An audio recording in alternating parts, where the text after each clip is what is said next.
Hey, it's episode 2 of First Time Mom podcast. So today we're going to be discussing labor and delivery. We're going to talk about vaginal delivery.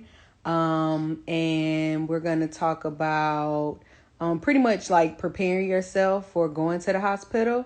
So I'm going to have my cousin-in-law, Eva, on. Um,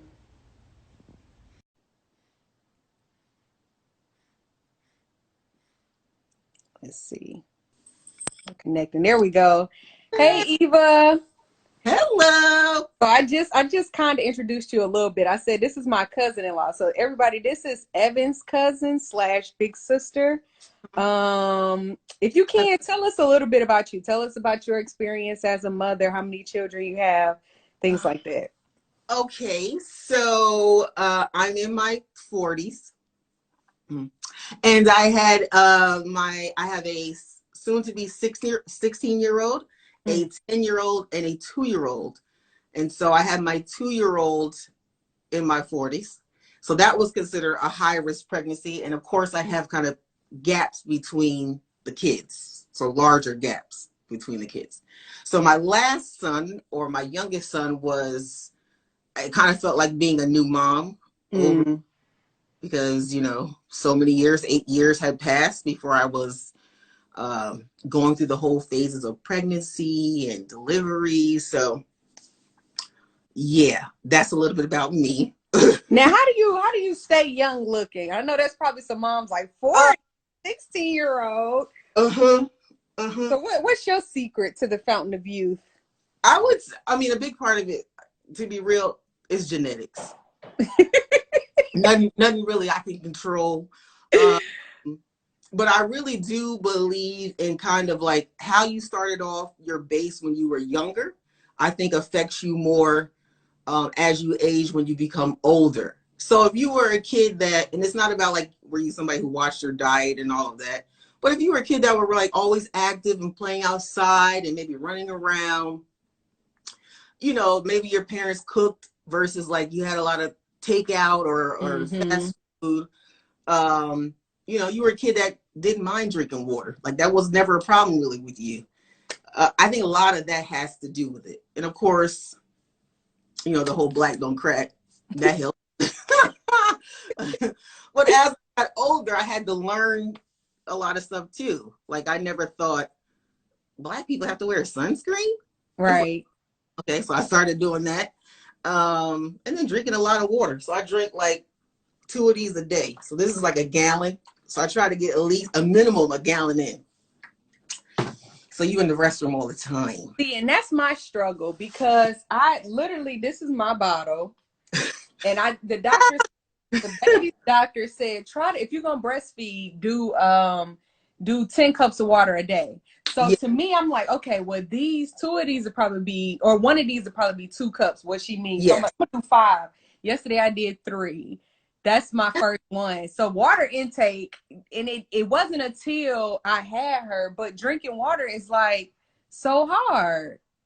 See, I grew coming from upstate New York too. Water is like a preferred drink because it had, we living on a mountain in upstate New York. It's coming off the mountain, so a lot of us like drank from a spring. We had that whole type of life too. So water has always been a part of my life anyway. And Okay. even to your husband, his mother's favorite drink is water. So that Right. like that's all we really did. But my advice to you, especially as a mom, as someone who's nursing, start off with something big. Okay. This is easier to trick your mind than that.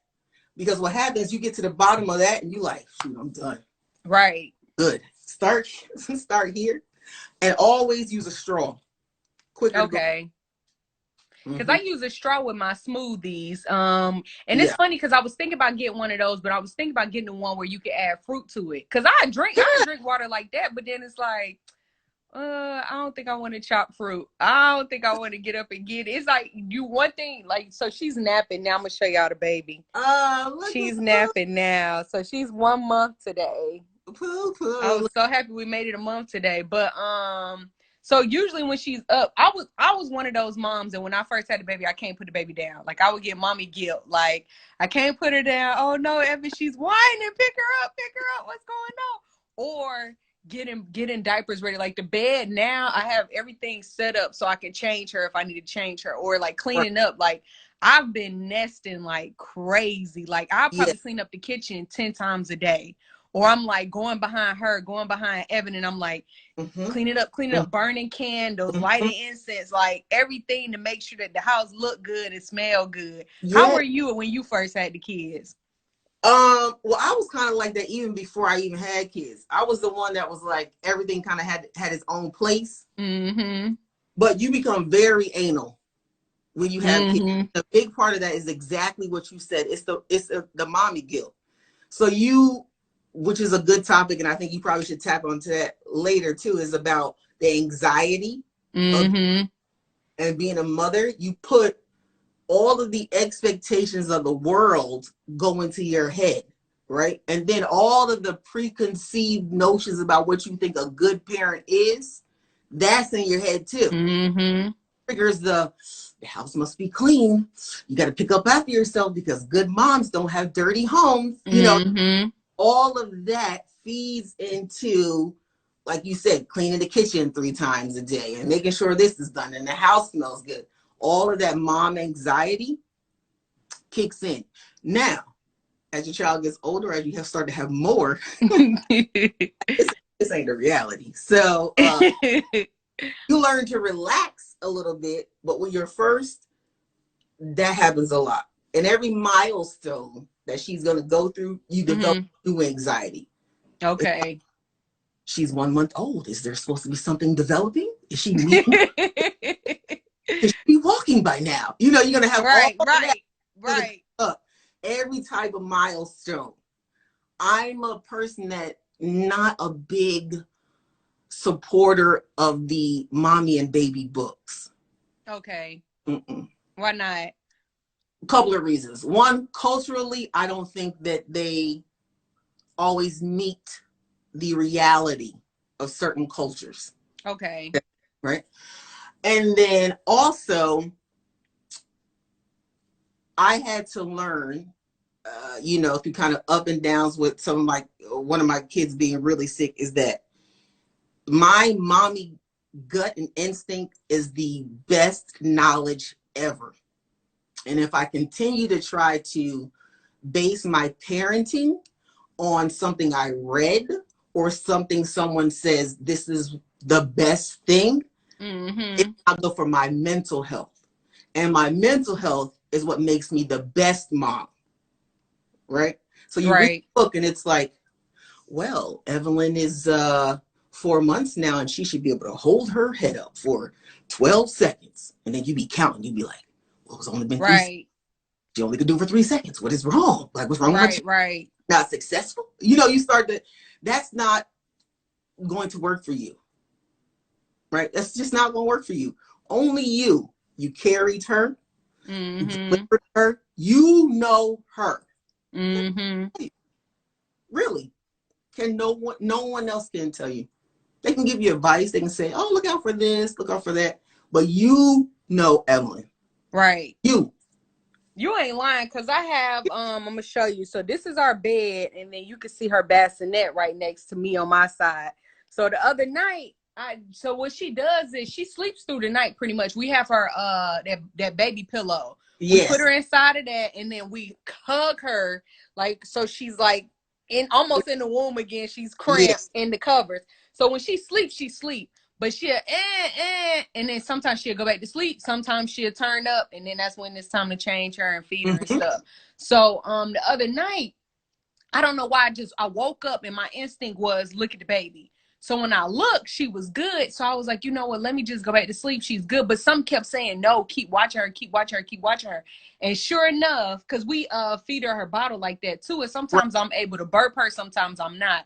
So sure enough, she was like burping and spitting up at the same time. So I'm just like, oh no, she's spitting up, laying down. Let me pick her up. But I was telling Evan, like, I'm so glad I listened to that instinct, because ain't no telling what would happen. That anxiety that you talk about, ain't no telling what would happen. I Yep. don't want to know. I'd rather be there and see her to catch her or grab her and rub her back when she's trying to spit up. Yep. And that will happen. I have literally, you will find, you could be laying on the couch with the baby and something will wake you up. Y'all, both of y'all asleep. And it's the second that maybe she was about to roll and you grab her. If you have that, I told you even when you was pregnant, it's going to be an instant switch. The push that baby out, or the minute that baby's into the world, it's an instant switch. You completely are a different person. You ain't lying. Bad way is just different. Yep. The same way I co-sleep, so I did that with all my kids. So I don't know what that thing is. You got. So like you slept with them in the bed. Funny for me, yeah.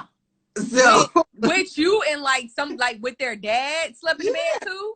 Yes. And what size bed did y'all have? Y'all had a king size? Only with Lucas, only with the youngest one, but typically I always had a queen. You don't roll over. You don't. See, you know the way Evan built. You know the way I'm built. And this baby, the baby don't move. Of course she don't move. She's not old enough to roll or anything like that. But Evan sleep in the middle of the bed. He don't know size. So it's not. Put that baby in the middle, and they have those little, those little pillow things, with the little inflatable ones or little cushion ones. And you can sit them inside of there to protect them. I ain't even use that. I ain't even do no pillow guard. Some of my girlfriends use that, pillow between the husband or the boyfriend and the baby. Honey. What you do? Did you prop them up? No. So, because I got all boys. So all the boys basically was laying on the mattress. Like I didn't have like covers up on me or nothing like that. But all the boys were laying on the mattress. And I was right there in the middle. And it's me, them, and then dad. Because I'm also nursing. And it was convenient. That's true. That's true. Because I noticed my back. I think I was telling Evan this too. So I did the epidural. So I think where I got the epidural, me trying to wake up. First of all, I'm getting up and then I'm like reaching sideways. And it's always the same side to like pick her up, breastfeed. Then he'll get the bottle and then put her back. So I'm like, my back's starting to hurt from doing that every night or every morning, 2-3 times throughout the morning. You need to do some stretches because epidural can have, it's not harmful side effects, but everybody, body reacts differently. Right. So, but they do say stretching helps that, kind of like releasing the muscle. Anybody who went through massive anesthesia, it may take some time to get out your body. You ain't lying. I did the Pitocin and the epidural, and I think just getting them two alone was traumatic. Beyond the birth process. I think those two alone, flushing it out, because then I had the IV, of course, too, because of the Pitocin, and I was swole up. So I was under stress from being swole, can't walk around, can't move. Yes. Because of those doggone drugs. Evan was texting me. I was like, tell her don't sit down, don't lay down. Stand up. Don't lay down, make it worse. Stay up. Stay up as long as you can. Now, when y'all have more kids and say you happen to go natural, that's going to be the most traumatic. Now, tell us about natural. How many kids did you have naturally? 2 kids. My first and my last were natural. The first was natural because I was late. I got there late. So I went. They were like, oh, you're only 1 centimeter. Go back home. So I went back home. And by the time I came back, they were like, yeah, you at 8. So don't push. So what we going to do, we're going to call the doc, but don't push. I was like, okay. 8 centimeters? You wasn't in pain sitting at the house? Yeah. I had gotten in the shower. And maybe I came home. I was home for about probably 6 hours before I went back. I was in the shower. I did a lot of walking too. And that's okay. I was walking around the house, walking, thinking that would help with the pain. Right. Sped it up. I was about to say that helped speed up the process of getting the baby out. My never broke. Oh. My mind, like, the baby's only going to come when the water break. Right. Never broke. And when I got there, the nurse was like, yeah, don't push. we called it up. Don't push. I asked. I was like, can I get something? It was like, no, ma'am. No, it's too late. I was like, I'm sorry, what? 8 centimeters is too late? They're like, no, it's too late. Yeah. Dang. Too late. Yeah, too late. Uh-huh.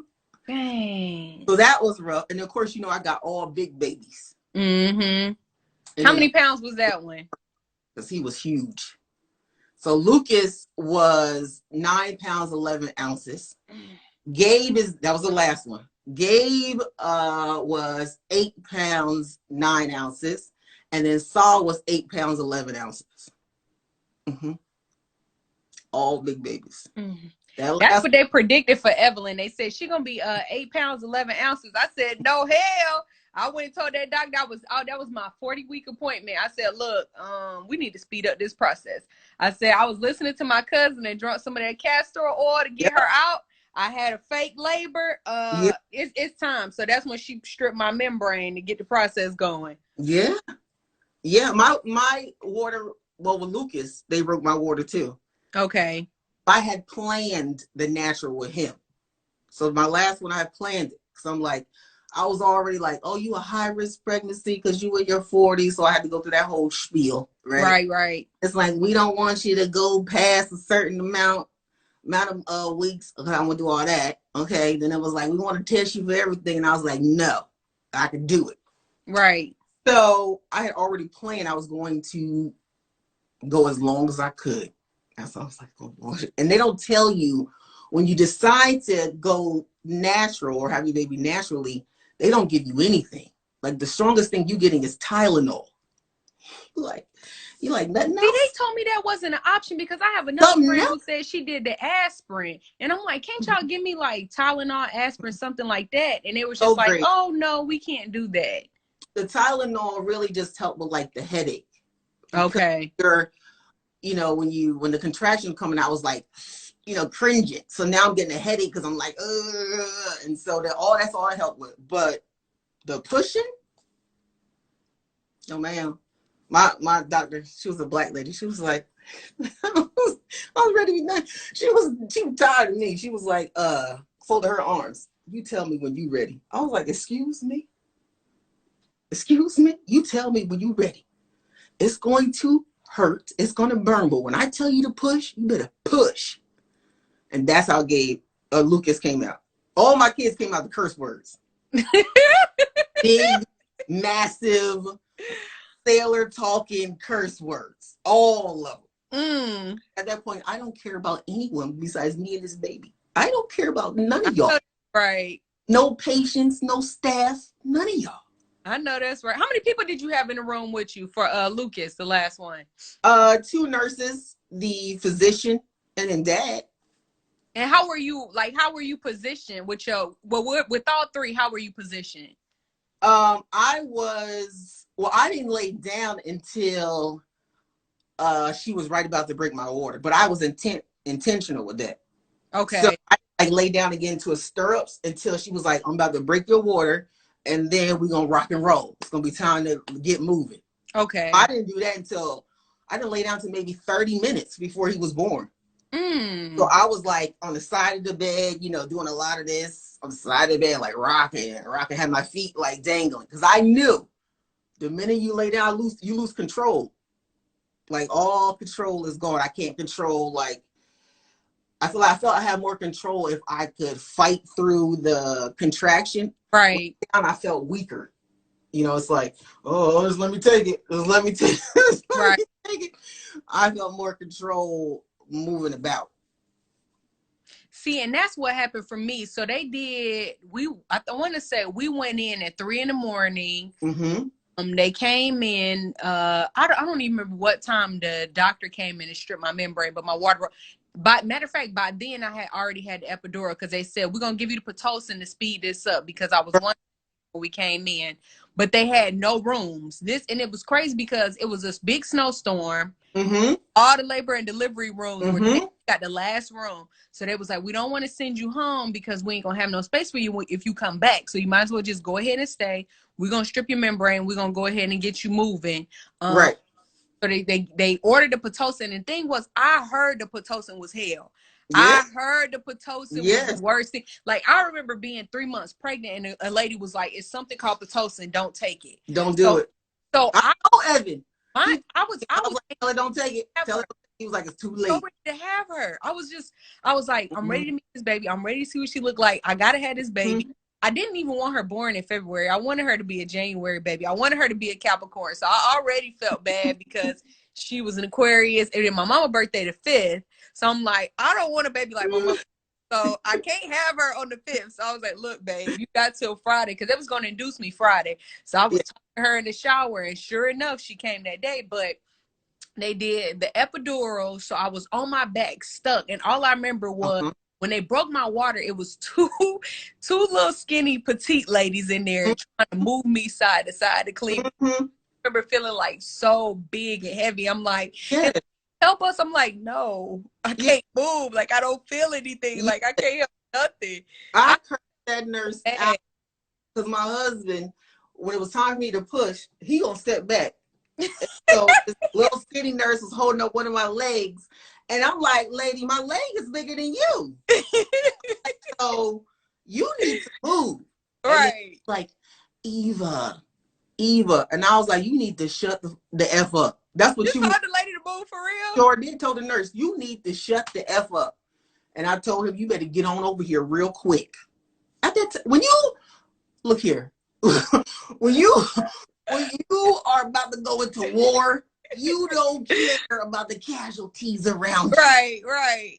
I don't care. I'm not worried about nobody's feelings. I want to produce a human for you people. Right. Hello? Like, I don't care about your feelings. F up. That's what you do. Yeah. That's funny. Evan was standing to the side too. Like, it was so many times it was like, even after I had her, like, we got to move you from the bed to the chair, and the lady was trying to help me with that. I'm like, I can't move. So I'm like, Evan, come pick me up. Yes. I think dads have just fear of hospitals anyway. Right. And then all of that is a mess. Right. A lot to look at. Right. So there's a lot to deal with. And so I think they have fear of maybe messing something up or not doing it right. Or they not doing it right. You cannot do something wrong when it comes to like supporting your partner. Right. You know, even if the support is just let her curse you out. Right. Just sit there and take it. That's all. I told Evan, no matter what, just rub my back. Because when he rubbed my back, it always made me feel good. Girl, he came over there trying to touch me. Oh, yeah. I was like, don't touch me. Get off! Don't touch me. Move back up. Like, I didn't say that to him, but I was just like, it's okay, babe. It's all right. Oh, but, no. Girl, don't touch me. Do not touch me. And then they kept trying to lay me on my side. I'm like, just leave me on my back. It's bad enough I got to push this, but they had me on my back with my legs up and push her out. It defied all laws of gravity. I felt like it was the dumbest thing in the world. Evan say, I think I pushed 30 minutes. He was like, most of the pushing that I was doing was like in my upper body. You can see I was straining through my arms. I told you that. I told you when you was going to have that baby. I told you how you got to push. You got to push like you got to poop. That's the reason why some people they poop on the bed. Because that's where you're pushing from. From any upper body. People think you pushing because your baby's in your belly. So that's where you pushing. Right. You pushing like, oh, I'm constipated. So let me work it out. That's where the pushing comes from. That was hard legs up on your back, boy. But the good point you bring up is create your own delivery plan. Yeah. Now, unless you're in distress, unless the baby's in distress, then I say, swallow your ego and let the doctors do what they got to do, because it's about life then, and it ain't about what you want to do. Right. Minds, okay? When they say something is in distress, you do what they say. Period. But if you okay, create your own plan. You somebody who do well, just rock about. I'm not laying down. There's no courtesy when it comes to humans. That's what I told you about. I'm not worried about nobody's feelings. And they Mm-hmm. these nurses ain't these They doctors, sure these do. doctors ain't bothered. These doctors been kicked, hit, whatever. They not Yep. worried. They hear it every day. Create your Yep. own. And if you don't like someone, they ain't gotta be there. Yep. My middle child, I kicked the nurse out. No, you can't be here.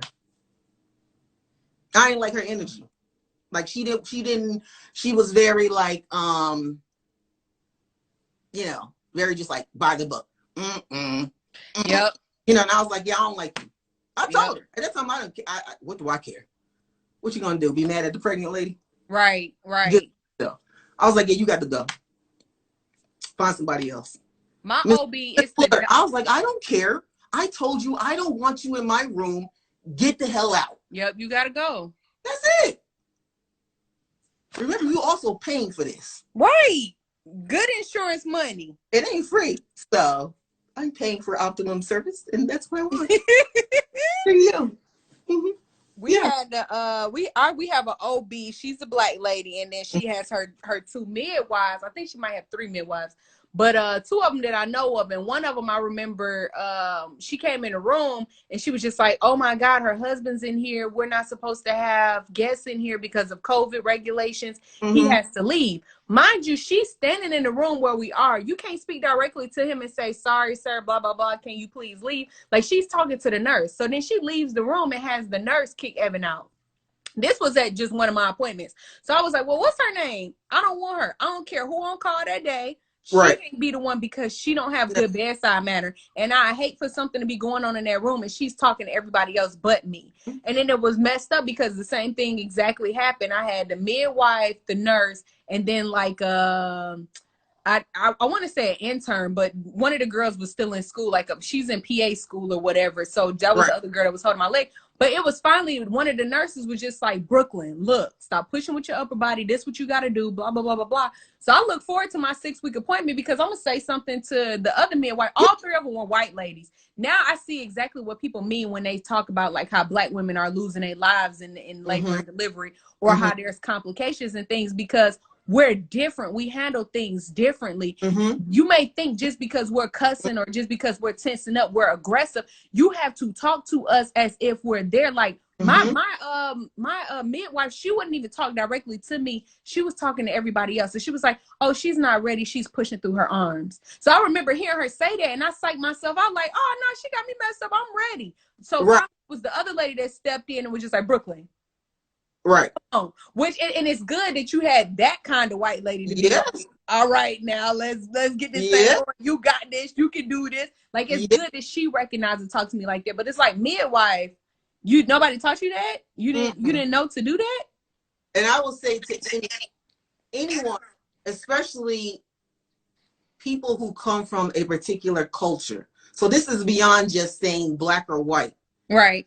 Your culture, if you are Caribbean, if you are African, if you are even if religiously, even if you are Muslim, there are practitioners that are aligned with your culture. Right.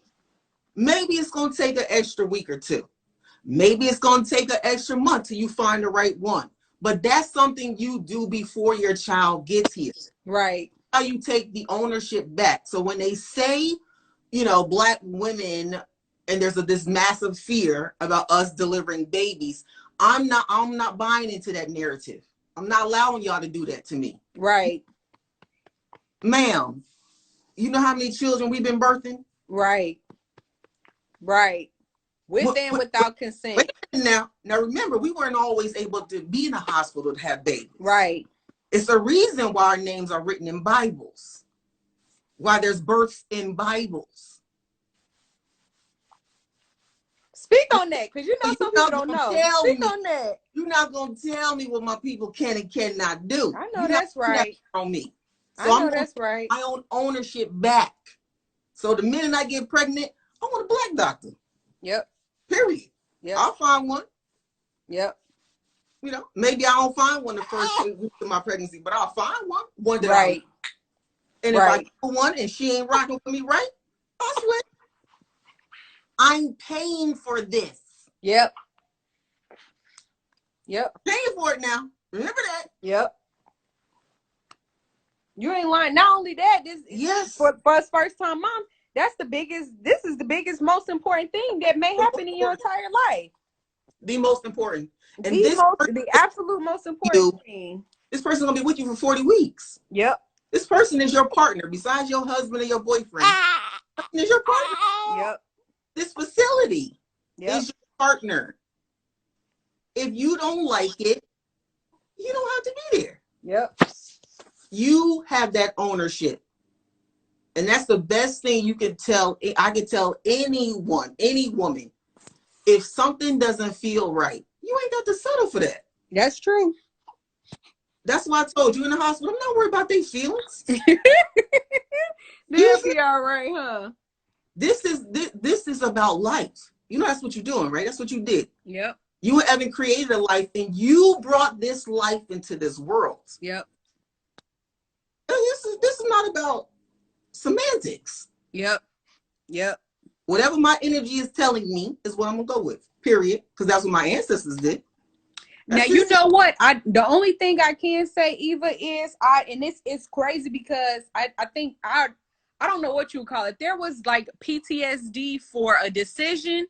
Mm-hmm. Mine was that Pitocin and that epidural. Like I legit was, I don't want to say depressed, but I really, really, really had really bad. Like you could tell it was the whole experience was traumatic. And it was like, not only that, I had a birth plan. Like I wrote my birth plan probably at 7 months. I packed my bag at 8 months. Like I had everything by the book. And I remember saying, Evan, you're going to enforce it. I did it in the notes on my phone. So every time they ask me, do you have a plan? Do you have a plan? Every appointment, I'm like, this is my plan. And even when I got there, I'm like, this is the plan. This is the plan. This is the plan. So finally we get there and they're like, oh, well, Pitocin. And I hate that I was so, because it's funny. If there was a word for your pregnancy, mine was patience. Like if there was a virtue you had to learn, I know for a fact mine was patience. And it's like the one time I should have been patient and I should have stuck with my gut. I shouldn't have got that Pitocin and that epidural because I didn't need it. This is something you're going to learn, especially if you and Evan want to continue to grow your family. And even as Evelyn gets older, there's no wrong decisions. Mm-hmm. You understand? Part of a birth plan is also being flexible. Yeah, that's true. You know, your birth plan may be, you know what? I'm going to do a full water birth. That was the plan. You get in that water, something don't feel right. What you guilty for? That's true. Guilty? That's true. Because at that moment, you're making life decisions, Brooklyn. You're making life decisions. Ain't no time for no guilt. No. The best thing that I could say about moms is that you're the most powerful human being. So there's no bad decisions. Even if somebody be like, I just want to have a completely natural because we're just earthly people in my house and we're just, we're vegans and this is how we rock and roll and we meditate. And then you get to the hospital and you like, dope me up because I take 2 contractions, I'm out. Ain't nothing wrong with that. There's nothing wrong with that. There are no bad decisions when it comes to mommying. Yeah.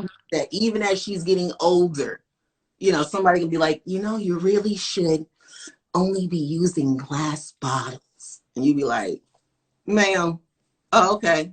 Right. She gonna get this plastic. You really should only be doing cloth diapers. And it's like, oh, for real? You have to listen to your own self. There is no room for any of that. Because I went through postpartum with my last one. Mm-hmm. That right there. What was your symptoms like? Get me into therapy. That's how bad it was. And I was like, this is new. Yeah. My postpartum was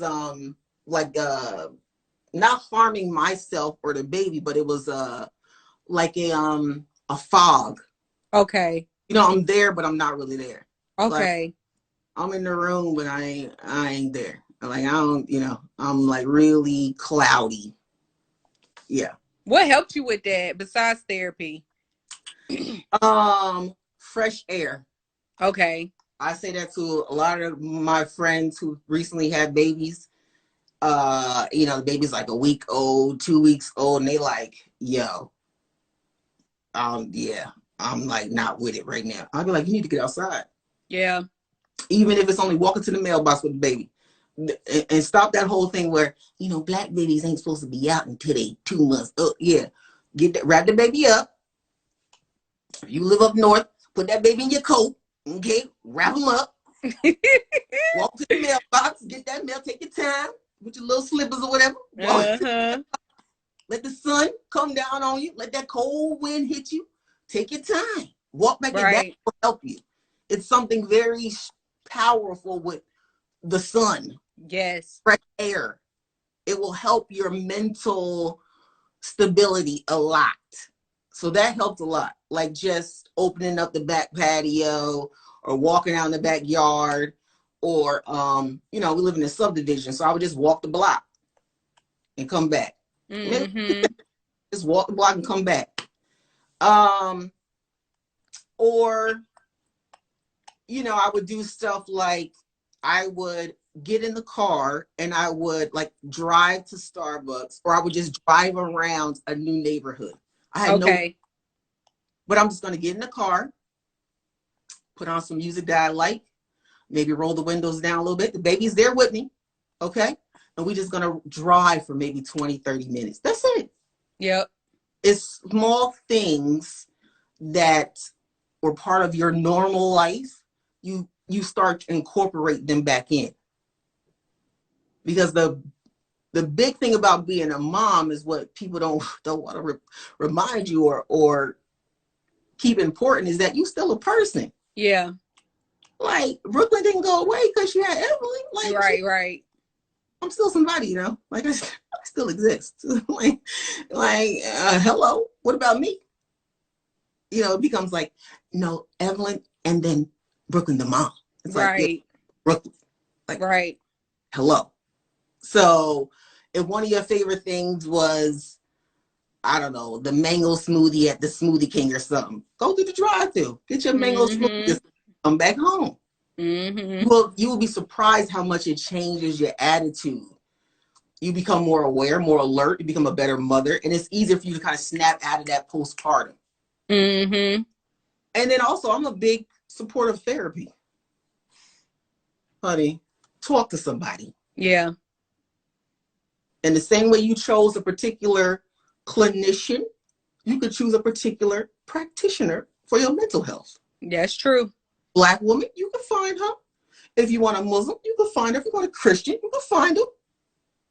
Talk to somebody and not your favorite friends, because we're all biased. Yep. Talk to somebody who don't know nothing about you. So you can literally go in there and be like, my husband been pissing me off for the last 2 days. Because that's what he don't do. Right. Because that's a reality. That is definitely a reality. Yeah, sometimes that's all you need. Something like that. That helps too. But I definitely, if you recognize any signs of depression or postpartum, actively recognize that and do something about it, because it's no joke. Mm-hmm. It's no joke. It ain't no. Or even if your interests have changed, or just day-to-day life. Of course, day-to-day life gonna change, but the main thing is the interest part. Because I remember, I don't know what I was watching, and it didn't hit me the same way as it did before. And I remember like telling Evan, even it used to be, that's what it was. For me, I wouldn't necessarily say postpartum depression. Mine was more so anxiety. So I legit, and I remember, I think you said this, I can't watch a movie if a good character dies. Yep. I cannot. So like Paid in Full, we watch Paid in Full all the time. I can't watch Paid in Full at the end when people start dying. I can't watch, we watched Judas and the Black Messiah. Stuff was going on there. Even with Black History Month, stuff with Black people being oppressed. It was to the point where I'm thinking like, oh my God, like, somebody gonna go to jail. We're gonna have problems with the police. Like it was bad. I was like, I can't watch this stuff no more. Certain songs where they talking about trapping and killing folks, I can't listen to it no more. No. I cannot do it no more. And because it was to the point even where I was thinking about my life and my child life. Like I remember telling Evan, like, I remember going through a deep dark tunnel of, okay, what really would Yeah. happen if something happened to me, or what would happen if something happened to my Yeah. child. Like, I can only imagine. And I have a family member who's been on Facebook. She lost her son recently. So, and he's much older. He was a young adult, but still, like, I guess my way of mourning for her was me internalizing, like, what if that was me? So I Yeah. remember for the longest, I'm like, I had to turn to the word. So I really started like fasting. I started praying. I started, like, I'll put the baby on my chest, whether I'm nursing or not. We're gonna meditate. We got to Yes. get this stuff out. And then Yes. I'll make sure I'm even saying stuff to her. Like, I'll rebuke that spirit. Like, I'm praying over her, like, Satan, get off of me, get Yeah. off my child. You can't have us. Yeah. Spirituality has been like and fasting has been the biggest thing for me with this baby. Because when I tell you my mind was under attack, boy. And that's a good thing. You got to kind of keep certain energies out of your mental space. So even, last year with the whole Black Lives Matter movement, all of the Black men that were being killed. And I got 3 Black boys. Right. Many points. I'm like, nah, I'm not into that. Yep. Don't, I had to block a lot of people, like, stop sending me clips. Yep. Now, and I'm Black. Yep. I don't want to see it. Yep. I ain't less woke, but you have to understand, I'm raising 3 Black boys. Okay? That hits home more than anything. Yep. This is a mother who got to worry about them just playing basketball in the front yard. Yep. Do you think it's healthy for me to see this on a daily basis? Right. How shall I mother them then? Right. So this is not about, it's another thing. We got to get rid of this Black whole be woke, and you got to be on the up and up, and you got to be down for the X, Y, and Z and all the time. And you're going to recognize this too, would mean that you have a daughter. And Evan as well, because I'm still a daddy's girl. My dad is super protective of me, even now in my 40s. There are just certain things you ain't worried about the culture. You worry about your family. Yep. Your family is the culture. Yep. You hear what I'm saying? Yep. Okay? This ain't about being down.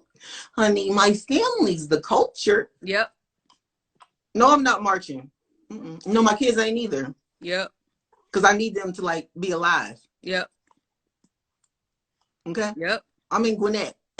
Everybody in my subdivision got, half the subdivision got Trump signs. So no, I don't need y'all to remind me of nothing. Because I'm looking out my window every day with my son playing outside playing basketball. So no, I don't need you to remind me. Yep. That's my culture right here. This teen who looked like he's 20 because he's 6'2", and I got to tell him, no, you can't wear a black sweatshirt outside. You're gonna feel that. I can't watch any movies with any violence. I don't even care if it's like the latest and greatest actor. Featuring Zell. I'm not watching it. If it's violent, I ain't watching it. No, about not supporting Black movies and Black actors. I'm just not watching it. Because I have to keep a very good mental health to be a good parent to my children. So no, that doesn't work for me. It may work for somebody else. Somebody else may be able to not internalize that, but that doesn't work for me. And I recognize that. And not only that, I'm real big on energy, like you say, but then too, when you think about it, even in the process of nursing, I'm not just giving her milk, I'm passing on energy to her. It's spirits that I'm passing on to her. It's generational things that I'm passing on to her. I'd rather go ahead and nip that in the bud now at 1 month or less than a month than for her to be 18 somewhere stressed out, worried about being Black or being aggressive, or how you walk, how you present yourself, or just stressing and finicky. And like I said, working with patients, being impatient, like, no, let me just go ahead and nip this stuff in the bud now, or at least do as much as I can now, so I'm not passing that on to her. Because I live like my mom. I know my mom deals with stress so bad. And it's funny because she'll be like, stress will kill you. And I be thinking to myself, like, Mom, you like the biggest stressor I know. And you like it be times either I really be sitting and I have flashbacks to my childhood and I get so upset. And it's like, you know what? That stops here though. Like, it's good that I'm remembering it so I can make sure it stops here. And that's not something I'm passing on to my child. Absolutely. And a big part of that too is just realizing that a mommy guilt will never go away. Mm-hmm. They ain't never gonna go away. It is what it is. You always gonna have it. You work an extra 30 minutes at work and you like, now dinner's gonna be late. Right. Every mommy guilt is never gonna go away. Okay. You take the one day out of the last 5 months to go get a manicure and you like timing it. Yeah, what is she doing? Right. She's gonna hate me. It's like, get over it. Because that ain't never going to go away. Okay. But you got to manage your reality of it. And for you, like you said, your reality is that you want to change some things that happened when you were younger and make the experience different for your children. That's what you really can do as a parent. That's all parents really want. Yep. Whatever traumas happen to them, they want to evade them for their children. Right. Joys that they experience as kids, they want to give them to their children. Right. That's all that's what parenting is. It ain't nothing else in that. It's like, and kids must go to bed at 8 p.m. and they must have a healthy breakfast. And then, it's like, that ain't parenting, boo. Yeah, no. That's everybody's model. Yep. That ain't everybody's model. Parenting is just to protect your children and, show them love. And that comes in many different ways. Because all of my kids want and receive love differently. Like, I got to do different things for each one in order for them to be like, I can see that they feel and receive it. It's going to be different. Right. Yeah. And it's good that you say that too, because I always thought that like you got to treat people like cookie cutter, treat them the same. No. Everybody get an individualized mommy plan. Even like, it's funny because I even notice like sometimes, and I working in the school, I notice like I'll talk to the kids one way for so long. I come home thinking that I'm gonna talk that way too, and it's like, oh no, you got to wear your hats in your different places and treat people different. It can't be the same. So like I legit be like baby talking to the baby and then turn around when the baby talk to Evan, and it's like, no, I can't do that because he's looking at me like, but he gonna give me a face. So it's like, oh no, let me bring back the romance. Let me stop trying to, or when I'm trying to mommy him, like, Evan, I'm tired of picking up stuff. It's like, all right, look, I can't do that with him. Let me bring it back a little bit. I'm only mama to one child, not two. Yes. They also say like, kind of like the biggest stressor on a marriage or a couple is right when the baby is born. Because it becomes less about the mate and now it's all about the baby. So you will find like, some dads getting jealous or they don't feel like as if they have their time. And then now the new mom is like, oh, I got to give my husband time too. Now she got guilt from that. Like that because now her libido has changed and it's like, well, oh God, what now? This is different. I would probably say through my experience and just even through talking to Black therapists, even Black doctors, is that critical stage you're in right now, especially nursing, and a lot of your producing or production of milk is not also just physical, but it's mental as well. Okay. And a lot of your health affects the nutrition of your baby because you're nursing, is you really have to just think about you. And I hate to be selfish, but it really is. And doctors will tell you that. I've had a nurse say, you need a note to tell him that you need a couple of extra months because you don't want to be bothered. I've literally had a doctor say that, like, if you need a break, I can write you something real quick. Tell me. I'm sure gonna need one of those. You tapped out for the next couple months. Like, you can't do nothing. Yeah. Yes. Yeah, I'm sure gonna need one of those. And I also had to recognize I can't put so much pressure on him to snap into it. Right. Like, shouldn't you know? Right. Shouldn't you know how to be the best husband ever? Duh. It's like, no, they don't know. Yeah, they don't. You gotta tell them. No, they don't. Yeah. Because Evan didn't carry her for 4 weeks. Mm-hmm. Evan didn't push her out. Evan ain't putting her on the chest every day and feeding her all the time. Like, it's a whole different world as a mother, too, that the dads don't experience because they're dads. Yeah. You know? So your change is going to be different than him as well. Right. And so I had to kind of like remind myself, because I used to be real, like, I don't know who you are, but I don't really like you. So you might want to go and watch some TV or something, because we ain't friends with that. I will tell you real quick, like, nah. Yeah. Oh, you going to the gym? Where they do that at? The gym. Nah, you ain't going to the gym because I can't go. Right. Right. Sorry. Like, this baby only 6 weeks old. You ain't going to the gym? Yeah. What? Yeah. Speaking of, I sure can't wait to go to. That's all I think about is, boy, when I get back in this gym. But you know what? I didn't consider, and I read this somewhere. They were saying you got to make sure you get the okay from your doctor, because your pelvic floor may not even be firm enough for you to go in that gym. You think you're going to do some squats or do all that walking and stuff, and no, ma'am. Your body going to tell you otherwise. No, ma'am. I didn't even consider that aspect, because I'm like, yeah, matter of fact, I'm gonna go to the gym next week. And then I saw it somewhere, and then I was like, you know what? The only gym I'm doing is these Kegels. Let me just do my Kegels and keep on breastfeeding and walk around this house. I don't know if they did it for you. I just remember my doctor gave me a waist trainer while I was in the hospital. Like they gave it to me while I was in there. That thing helped so much with like my posture and everything.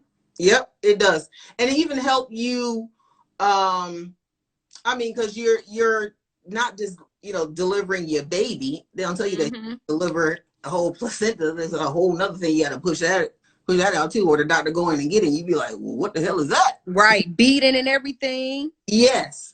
So all of that kind of helping you contract back to, not I don't want to say your normal self, but get your inners, if you will, back, putting that compression the same way if you swell up, because you got all that fluid sitting in you. Right. Well, where compression, first of all, the best thing is water pills and water. Yeah, nothing else. Don't leave the height. Right. Down there looking like the Goodyear blimp. Go to CVS or Amazon and get you some water pills. That'll take it out. Yeah. Yeah. Don't be sitting there all tight and your feet about to explode. Girl. Get some water pills. Because I was swole up everywhere. My arms, my face, my leg, everything was swole up. Shoes couldn't fit. It's like all the little stuff that you go through, and you're like, well, ain't nobody told me. Why didn't nobody say this? Right, right. And you'd be like, yeah. That's why I used to text you and be like, yeah, that's gonna happen. Or I was telling you, and I was like, this is going to happen. So prepare yourself. This is how it's gonna go down. Yeah. Somebody definitely should have told me bring some extra big clothes though, because when I take for 2 weeks, I did not want to. Whatever I was wearing, I didn't want to feel like I had it on. So I wore diapers probably 2.5 weeks. So I got them a size big. So I was wearing them diapers. The only thing I felt was the bra. But I was wearing Evan clothes like it was nothing, like it needed to sag off of me. I did not want to feel nothing on my body. I had to wear his shoes leaving the hospital because I came in with some Timbs on that already kind of fit a little snuggy. But with them swell up, I couldn't even get the foot in the shoe. I had to wear it. Thank God he brought 2 pairs of shoes. But I had to wear his little size 12s going out the hospital. Yes. I wore like sweatpants for at least a month. At least, because people also don't tell you leave the hospital still looking pregnant. Like it's not the movies, folks. Like you coming out there looking like you still 6 months. Like you still got belly is still there. Like not every woman comes out and the 40 pounds is absolutely gone. No. Your baby's 7 or 8 pounds. Okay, the placenta might be 1. The fluids might be 2. That's it. Everything else is you, sis. Yep. Yep. I remember that too, going through all my different pregnancies, gaining, 78 pounds the first one, okay, and then gaining 50 pounds the second one, and then going down to only 32 the last one. I was like, yeah, mm-mm. That's a lot of weight. You said 78 pounds with that first 78 one? pounds. Man, I delivered, I was 261. You ate everything in sight, huh? I was just eating because I was like, well, everybody, this is all baby. Give it to me. Oh, tell them what you said about cravings. What you said about cravings? Oh, don't go away. Mm-hmm. No. Mm-hmm. It does not go away. It's not like, oh, I was craving watermelon and peanut butter toast, and then it's like the baby came out. I don't want any of that anymore. Wrong. You still want it. Right. Yes. Right. Yes. Because mine is always a mixture of things. So I'm like, oh, what did I want? I want the red beans and rice, macaroni and cheese, and a biscuit from Popeyes, and a hot dog. And I'm like, all that don't even go together, but it's just be those mixtures. So that's what we did. Like you say, we hopped in the car. We went on a little family road trip, riding around the city, collecting all that. I'm like, Evan, what you want to eat? We went to his place. We went to my places, just riding around while the baby in the back sleep. Yes, my thing was donuts, like glazed donuts, and cream ones. But I'm talking like the bigger ones that look like they a whole loaf of bread. And I used to be, And I was like, and then after the baby there, you'd be looking like, maybe I shouldn't eat 3 donuts. Like, maybe I need to cut back. Right. Yeah. I did like donuts. Also, too. how your baby react to the food. Mm-hmm. You be like, ooh, no hot wings for me. Right. Yeah, I know. I turned out right. Tell me. Yeah, spices was my thing. Yeah. She I know she likes sweets. I found some vegan chocolate chip cookies. It's funny, I found some vegan chocolate chip cookies. So I was eating those. Because when I'm fasting, I'm not doing anything like that comes from animal, any type of food or anything that comes from animals. First of all, let me say this. I did not know that formula was milk-based, like cow's milk-based. So when I was so mad because I'm like sometimes you could tell she's getting congested. And it's like, it's that damn cow's milk. So I'm like, okay, at least if we breastfeeding her, I know ain't no type of animal products in that. So that's good. It's a little balanced there. But I ate the cookie. Not even 30 minutes later, I went to feed her. And I'm like, Evie, you smell chocolate? And I'm just like, something smell like chocolate. I go to smell the baby breath. I'm like, Lord, I got chocolate chip milk. And that night she was on it. Usually she feed and go to sleep. She was on it that night. I was like, okay. And that's what I told you. I tell any of our girlfriends when they first started out breastfeeding and they like, ooh, she don't really want to latch on. I'll be like, eat something sweet. I was like, you got something in that house? You got some sugar? You got some fruit? Load it up. Get it in. Strawberries, pineapples, you got some whatever, you got some candy. Right. Okay, she can smell it. That's the other thing. Babies can smell your milk. They can smell your pheromones. They can smell all that. And so when you start to change your diet, they smell it. That sugar is sweet. Breast milk by nature is sweeter than regular milk anyway. Breast milk is mainly fat. So it's sweeter by nature anyway. But as soon as you put something sweet in, yes, ma'am. Yeah. Now, you know what? I've been seeing people say, don't pump within that first 6 weeks. Why do they say that? Do you know? Probably just to keep your milk supply heavy. Okay. It's almost like training your breast. Because at some point, because say if it wasn't COVID, like a mom had to go back to work, right? And now you like, damn, now I gotta like plan this out. So I gotta go into a room with a pump it. You will get to the point where you can train your breast to release milk when you want it to. Right. But until you train your breast, it's gonna leak when it thinks it needs to. Right. For instance, your baby who now, at a month old, eating every hour, eating every couple hours, that's what your breast think. Right? It need to come down. It need to let down every hour. Let's go. Let's move it. Right. So you happen to go back to work at like 12 weeks. Well, you sitting there at your desk and you like, what the? Because your breast like, hello. It's been 2 hours. Mm-hmm. And part of training also is building the milk supply in your body where you already know it's plentiful. So you ain't got to worry about it drying out or losing it. But then you train it to only let down when you want it to. So for me, I used to train my breast to only let down like during noon. Okay. Like, and part of that is also only giving your baby the breast certain times. So it triggers your breast like, oh no, it's not time to, fill up. Right. But that takes some time. So that's probably why they said, don't pump the first 6 weeks. But again, I go back to what I told you from the beginning. Can't nobody tell you nothing. I tell everybody, mama, my grandmama's way, nobody tell me nothing. Because, even you like say your grandmama, your great grandmama who know everything, every remedy, they're not with you 24/7. You with that baby 24/7. And if your grandma be like, now don't feed the baby now after 3 because they say X, Y, and Z. And then, every night, every 3 o'clock in the morning, she can't get settled. And you're like, well, I ain't supposed to feed her. They say, don't feed her. You're like, shit, whatever. And you put it There's only you gonna know. No one else. Yep.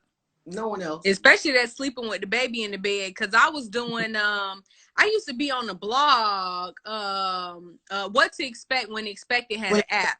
So I used to read a blog, and I remember one lady, they were talking about co-sleeping, and it was a lady that was like, the babe, she had an experience where her friend's baby died of SIDS, and she was just like super passionate about co-sleeping, like don't do it. And she was like all bold letters, everything she was saying. And I kept reading a lot of people that was like against co-sleeping. And I'm like, Evan, when she come, we're just gonna put her in the bassinet. Man, I think maybe not even all the way through the second night in the hospital. Cause they told us, they was like, if you sleep with the baby in the bed in the hospital, we're gonna pick her up and put her in the bassinet. I said, all right, I got one for you. I kept my boob out the whole night and had that baby on the pillow right next to me. So when they came in, I jump up like I'm up here breastfeeding. Not like breastfeeding. I'm not putting that baby in the bassinet because she gonna holler. I learned night 2 in the hospital. So when she came home, we tried that bassinet. That baby said, look. And SIDS, this other thing, people don't tell you what are the cases of SIDS. SIDS don't happen in co-sleeping beds. SIDS usually happen in cribs. I've heard that. I have heard that. SIDS happen in cribs. See, that's something good for people to know. SIDS look it up. SIDS happen because my lactation specialist, she was a osteopathic physician, and so she was big on like no meds. She was really, really into the breastfeeding because she was like, they won't have the ear infections and they won't be colic and they won't have acid reflux. Like, keep it up. Just, breastfeed. It's like everything is in the breast milk. And she was like, and I told her, I was like, well, I'm not getting up, ma'am. That ain't my spiel. I ain't doing that. Put the baby right there. Yep. Put the baby right next to you. She's like, do you think there were cribs back in 1910? No. Right. Like, do you think that your great grandmother had a bassinet on the side? No. Right. And I was like, duh. Yeah. Right. Like all these little modern things that we're so used to, and be like, ooh, you don't have the monitor? Oh, you gonna panic, like, let me spend this $300 on the baby monitor. And then you'd be like, my grandma would be like, that's the dumbest thing I've ever seen in my life. We sure spent it. Me and Evan was just talking about taking that thing back this weekend. We can't even get it to work. What? What you need it for? Yep. Because she right there. We don't need no monitor. And what I do is, if I want to check her, I put my hand on her chest and belly start moving. She's still breathing. And go right back to sleep. A lot of money with the first one. So she's like, oh, and she must have the latest and greatest of this and this. She's gonna have the $500 stroller, and she's gonna have the $300 this and the $400 that, and the premium crib sheets and the so and so. Nah, that's how they get you. Our grandmothers had 12 kids in a 1 bedroom. Just saying. Yeah. These became our parents. Yeah. Think about this. Like, that's why I always bring it back to your ancestors. Think about what was really happening.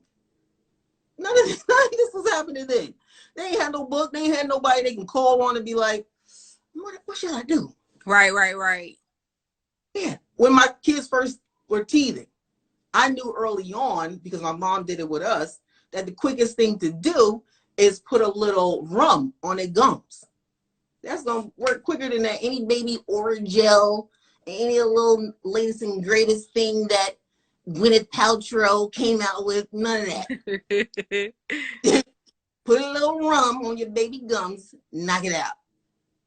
And I've always heard of that. Rum on the gums. Yeah. I always heard of that. So I actually was looking forward to it because somebody one of our Christmas gifts was a bottle of Haitian rum.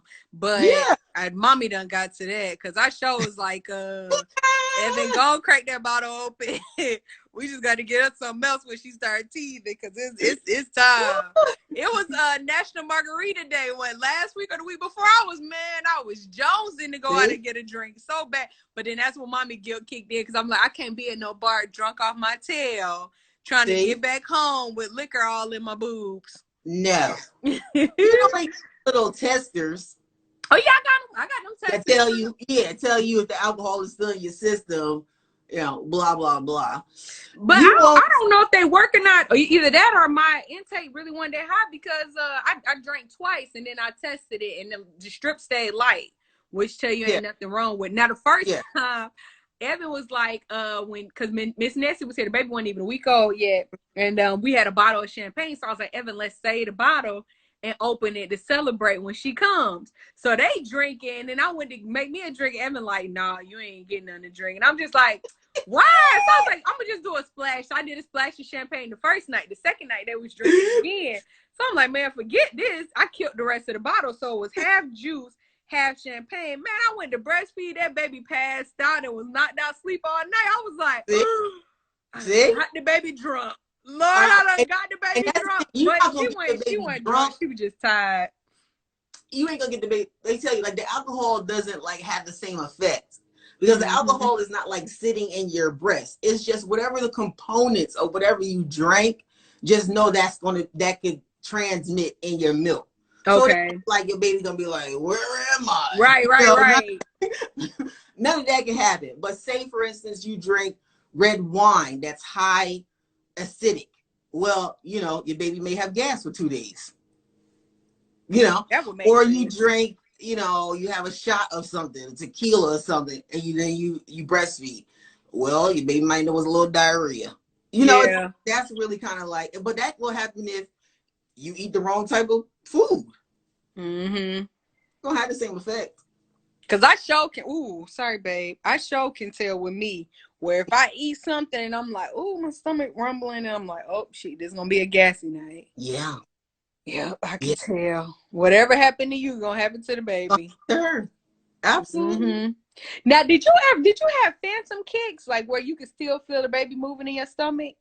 Or kicking? No, but I would have cramps. Like similar to like period cramps. But also, I never got my period while I was nursing. And yeah, I hear that. Your crowd here, I nursed a long time. Oh my God. Brooklyn would tell you. She'd be like, golly, you still doing it? Right. A year, right? Year and a half. Oh no, there was almost past 2, almost 2, some of them. Mm-mm. Yeah. Lucas was 16 months. Saul was 22 months, almost 2 years, and then Gabe was 18 months. Yeah, they was walking, honey. They can come up and get it. They just lift the shirt up. They can go right for it. I nursed a long time. How do y'all do it when they teething? Because I told Evan, I said, Evan, the way she pulling, this baby teething. Mm-hmm. She only 1 month. I'm like, she teething. It's like you don't feel it. Well, okay, let me correct myself. Because I had one injury when he dipped my nipple, and then I had to go to the doctors. But when he tried to take it with him, yeah, Yeah. Because I told you by then, they walking. So if I'm laying down, nursing him a nap, and he just goes to jump off the bed, he don't realize to release it. He just trying to take it with him. And I'm like, oh, boy, yeah. Wow. Yeah. And that would have been my last day. That's what I had to call dad and be like, you need to remove him from my presence. I have to go to the doctors. Yeah. Yeah. But normally, nah, teeth don't get in the way. Teeth don't get in the way at all. So what part of it hurts? Because I know I know some people would say breastfeeding hurts. Right. The part that hurts is like, hold on, let me close the window. What hurts? Probably you not being used to nursing, and then nursing. Because people think that breast milk is coming, that must just be coming from just right here, just my nipple. No. Your milk ducts in your breast, and this is probably, I don't know if any guys is on here, but it's going all the way, if you look at it, and you can look at one of those like medical pictures, it's going all the way up through your neck. This is where the milk duct is going, traveling. All of these veins is coming all the way up through your neck. Then they come around. That's why some people feel like their sides and their back hurt too. Comes around here and goes all the way down to the bottom of your back.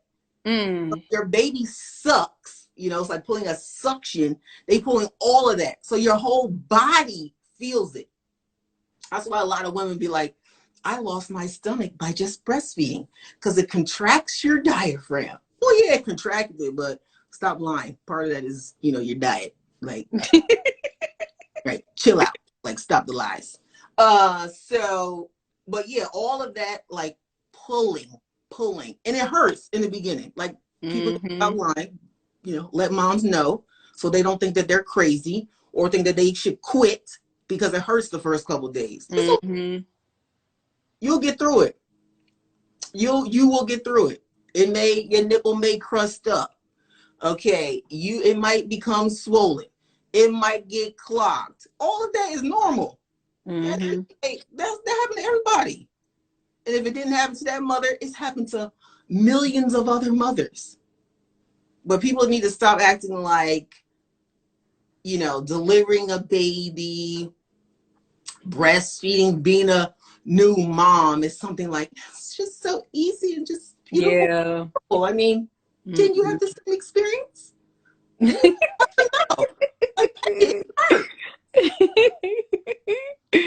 Right. Yeah. And I was honest with people.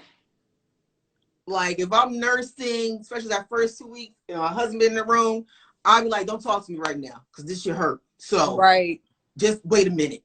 I'd be like, wait. Right. I'm not here to, let people think that it's all like, I'm just making it all happen for everyone. It's like, no, it hurts. I'll get through it. But yeah, it hurts. That's what I was gonna say too. I remember I think this was the first time I left, because I do some mentoring in the community.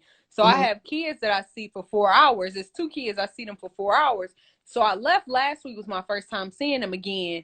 And while I was gone, I was asking Evan like what was going on with him and the baby. When I left, she was asleep. But when I came back, she was staring at Evan. So I'm like, it seemed like every time she with you, she either crying, did she get her bottle, you change her, or she legit would stare at Evan the whole time. It don't matter how long I'm gone, she would just stare at Evan the whole time. And I'm like, all she do is stare at you for real? He's like, yeah, like, what does she do with you? And I'm like, Evan, it's so demanding. Like, when I'm in that room, you think we in there sleep? We not sleep. I'm either breastfeeding or I'm getting a bottle, or I'm changing her diaper, or I'm cleaning up something, or I'm doing, like, it's something like, motherhood is so demanding. You don't, ain't no time to just, I said, I wish you would just stare at me. No. I wish I could put her on because he'll put her on the pillow and sit next to her. I'm like, no, she wouldn't be held. No. She want to be on my chest. No. And will not go to sleep if I don't rock her to sleep, or will not go to sleep if she ain't like she just got up for a little bit to get off that pillow. Now she in my lap. She knocked out again. It's a complete job. Everything you're doing, it's a complete job. it's work. Mm-hmm. It's work. It is work. And there will be moments where you feel like, yo, I'm about to explode. Mm-hmm. I'm about to really like lose it because I'm dumb stressed right now. Like Mm-hmm. all I'm doing is working all day. Like Mm-hmm. about to tap out. And it'll be a tiny brief moment. And I need for people to, especially mothers here, it'll be a tiny brief moment. And your baby be asleep.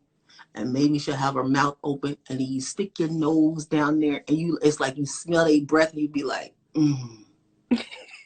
baby, that's about right there. That's what it's about right there. And then that's a little dose to keep you going. Right.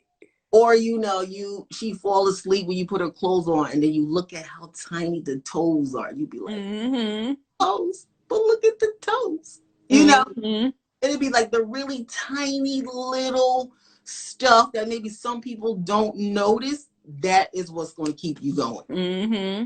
That's it right there. It's the Her real facial expressions are it for me. tiny stuff. Mm-hmm. Yeah. Like I love her face. Like even now, so she'll do like let me show y'all. So she lays with her arms out like that. If I get too loud, she'll jump and she'll throw her arms out too. So she kind of dramatic, like she'll go like this baby so I said this is the perfect mixture of me and Evie because both of us are so dramatic. Or she'll make her face. If she don't want that pacifier, she'll go. Uh-huh. And I'm like, how do you know to do this at 1 month? Like, what are you doing? They know what they want. That's why I used to be like, the baby know when she full. Ain't no like, you've had enough. No, they'll stop. Yeah, because I did used to, there she goes. She just jumped now. You don't have to tell her. Like, you don't have to be like, oh, well, you're only supposed to have a certain amount of breast milk right now. You ain't got to tell her. She know. As soon as she's full, she's going to stop. That's it. That's it. She sure will and go right on to sleep. She'll immediately stop sucking. You ain't got to do nothing else. They know. They know what they want. They know what they like. They know what they don't like. Like none of my kids like pacifiers. It was like, yeah, this is really, like, yeah, this is tragic. Like they wouldn't even take it in the hospital. They was like, I don't know what this is. You forget this lady. Like, and I tried every brand, every type, spent money, research, new ones. I even had ordered one that was like from like Europe.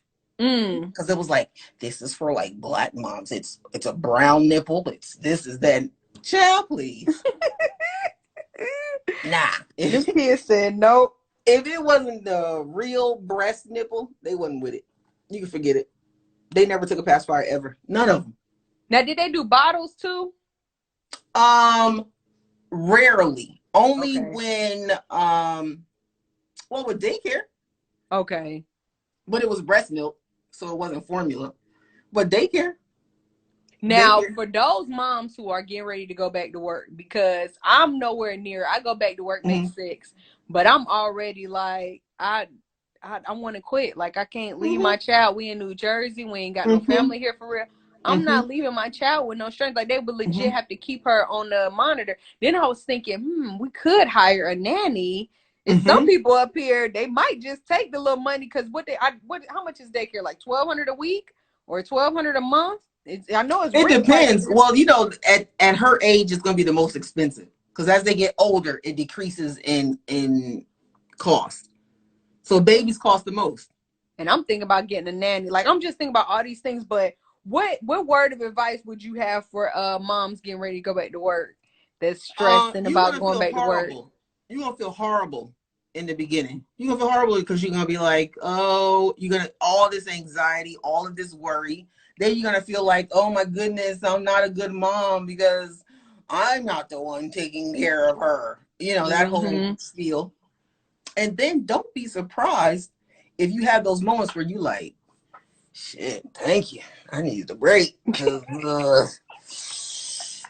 Being able to eat this lunch by myself is pretty nice. Like, well, okay, not as bad as I thought it was gonna be. You're gonna have those moments too. You'd be like, okay, I might be able to do this. Maybe work it out. But it's normal to miss your baby. It's normal to worry about, is she okay? You know, are people out here are crazy and psycho and blah, blah, Right. blah. But when you interviewing places for like daycares, if you want to go like a commercial way, like, you know, an actual daycare, the same sixth sense or feeling you had when, you know, you was getting a new doctor or you found the right pediatrician, you gonna feel that with the daycares. Okay. You're gonna feel that with the daycares. And what you will also realize is that sometimes it won't be the daycare you like, but it's gonna be that lady in there you like. Okay. Remember that. So you'll be, I remember when it was Solomon, we lived in DC, and the daycare, it wasn't like it was like, you know, marble floors and Venetian blinds, and now it was like, you know, old. Okay. I like the fact that there were older women in there. Mm-hmm. Okay. Which told me that they've raised some kids, so they know something that you ain't gonna learn in the book. Right. Okay. And then on the first, you know, kind of like meet and greet or whatever, there was this older white lady that was there, and she was looking real not together. Man, I hope this lady don't be touching my baby. Like, y'all just like, what room is she gonna be in? You know, Right. like, Right. yeah, she's in the infant room, huh? Okay. But Solomon gravitated to her the most. Mm. And she used to be like, you know, the babies would get, you know, regular treatment, but Solomon, she would have him with her 24/7. I mean, she would be tending the other babies and have Solomon on her hip or in her shoulder somewhere all the time. All the time. I'll walk in there, she'd be like, "Give my baby, where's my baby? Come. You know, the kids would be napping. She would be sitting in the chair reading them the New York Times or the Washington Post. Like, so it's like you get a feeling for a person, and you like, okay, this woman's gonna take good care of my baby. That is what is going to ease your mind. You know, like you get a feeling, or even, you know, you go to a daycare and it's a young girl there, and she's like, I just, you know, because you like kids too. Right. You'll feel like, okay, she's got a personality like me. Like she'll be like, really like, we're gonna have these activities, and you'd be like, girl, all these little babies is in car seats. How y'all doing? Like, okay, we're gonna do some type of painting today. Right. So it's gonna be like, hey, Brooklyn, it's a sunshine day. You know, some people be like, okay, she's gonna really be looking out because she has a want for kids. You know, she has a passion for kids. So don't, you know, that it's like really small things you're gonna find that's gonna ease your minds. Like, you know, like, is this baby, people gonna abuse my child? You know, Right. And then if you ever get a feeling or a sense like, you know, it's a second date, I don't take my baby up and the diaper's still wet. Right. Speak up. Right. Like, real quick. There was one time, even with Lucas, and I was dropping him off, and they had hired a new girl. She was like, you know, I guess you can say interning with them for like a couple weeks before they let her out alone. And so every state also has their own protocol or regulations of how many babies to person or how many kids to person. Okay. And it also depends on kind of like what their ages are. So, you know, you could be in a 2-year-old room and it's like one girl and there's like 8 kids, and you'd be like, how the hell she gonna watch all these? But that's the state regulation, right? So I would drop him off and she'd be like in shock. This was like our first day. It was like, oh, like I'm out here by myself. And it'd be like kids like crying, and she'd be like, you need help, don't you? You need some help because you ain't ready. Yeah. Next time I'll be like, somebody to come in there and get them kids, or you need somebody to go in there and help that girl. Yeah. You know, just speak up. You will also feel like you got to parent other kids. That's the other thing. Right. You got to also remember, like, stay in your own lane. Like, oh, these aren't my kids. Sorry. But you also start trying to parent other kids. Like, all right, now somebody gonna wipe this little boy hands. Somebody go clean it. And you be like, okay, not my kid. The nose is my thing. I Yeah. cannot stand to see no runny nose baby. Mm-hmm. And your baby gonna get sick. And that's the number one reason why I don't want her to That's go. normal. The That's number normal. one reason. That's normal. You gotta think about yourself. Now, you start a new, because we adults, we don't put two and two together. We start a new job. Or maybe you always drive to work, now you're in a new city and now you're taking public transportation. And then like a week later, you're like, damn, I got a cold again? Or now you sneezing all the time. It's the same concept. You took your baby out of the environment they knew for 6 weeks, 8 weeks, 12 weeks, however long, and now you put them in a whole nother environment. Well, that's going to change. I mean, Yeah. like, that's normal. They're going to get a cold. Okay. Next. That and kids are just germy. I worked in the kindergarten classroom. Yes. I ain't never been so sick as I was when I Yes. worked with them kids. It's like they attract germs and they But attract all germs are not bad. Yeah. That's the other thing you need to know too. It's the worst thing to protect a child for so long, and then they get to kindergarten and now they can't even handle a cold. Now you got to take them to the emergency room every day. Why? Because you never built up their immune system. Okay.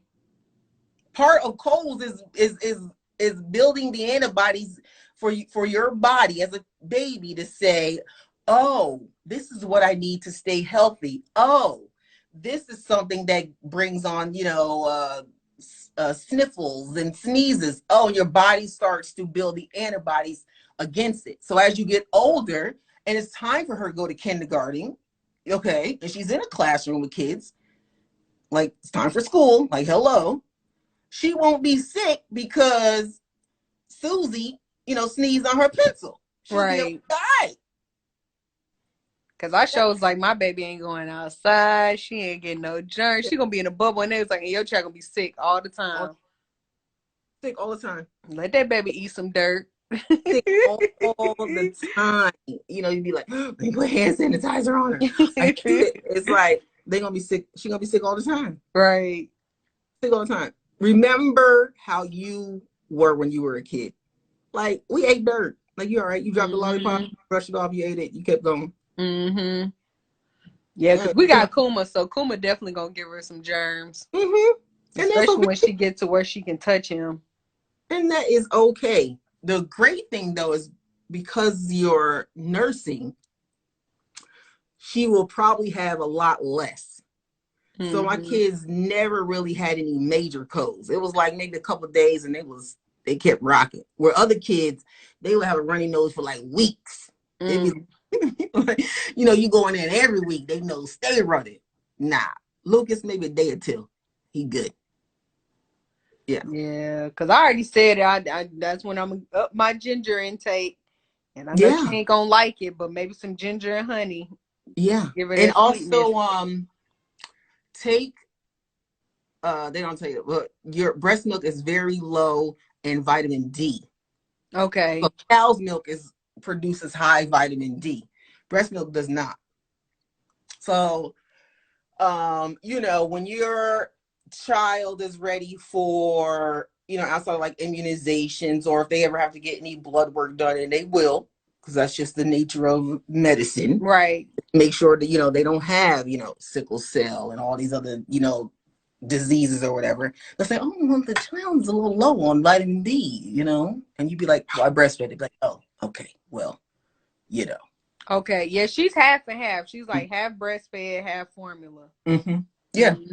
Yeah. She needed it to gain weight. The doctor said she was too small at first, or she wasn't picking up weight.